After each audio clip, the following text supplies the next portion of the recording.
Terrorism funding ಮತ್ತು ಒಳಗೊಳಗೆ ಇದನ್ನು ಸ್ಲೀಪರ್ ಸೆಲ್ಸ್ಗಳು ಇವೆಲ್ಲ ಹಾಕಿ ಆ ಸಿಸ್ಟಮ್ನ ಬೆಳೆಸ್ತಾರಲ್ಲ, ಈ ವ್ಯವಸ್ಥೆ ಹೇಗೆ ನಡೆಯುತ್ತೆ ನಮ್ಮ ಜನಸಾಮಾನ್ಯರಿಗೆ ಸ್ವಲ್ಪ ಅರ್ಥ ಮಾಡಿಸ್ಬೋದಾ ಸರ್?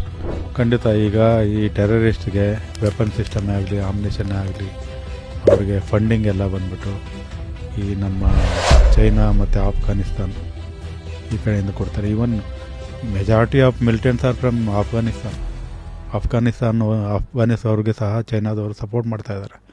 ಏನಾದರೂ ಹೋಗಿ ಅಲ್ಲಿ ಟ್ರಬಲ್ ಮಾಡಬೇಕು ಇಂಡಿಯಾದಲ್ಲಿ, ಅವ್ರಿಗೆ ಶಾಂತಿಯುತವಾಗಿರೋ ಉಳ್ಕೊಳ್ಳೋದಕ್ಕೆ ಅವಕಾಶ ಕೊಡಬಾರ್ದು ಅಂತ ಒಂದು ಉದ್ದೇಶದಿಂದ ಹೋಗ್ಬಿಟ್ಟು ಎಲ್ಲ ವೆಪನ್ಸ್ ಕೊಡ್ತಾ ಇದ್ದಾರೆ, ಅವರು ಫಂಡಿಂಗ್ ಮಾಡ್ತಾ ಇದ್ದಾರೆ. ಪಾಕಿಸ್ತಾನದಲ್ಲೇ ಅಷ್ಟೊಂದು ಅವ್ರಿಗೆ ಆರ್ಥಿಕತೆ ಇಲ್ಲ, ಮಿಲಿಟೆಂಟ್ಸ್ಗೆ ದುಡ್ಡು ಕೊಟ್ಟು ಅವ್ರನ್ನೆಲ್ಲ ಬೆಳೆಸಿ ಟ್ರೈನಿಂಗ್ ಮಾಡಿಸಿ ಅದೆಲ್ಲ ಮಾಡೋದಕ್ಕೆ ಅವರಲ್ಲಿ ಆಸಕ್ತಿ ಇಲ್ಲ.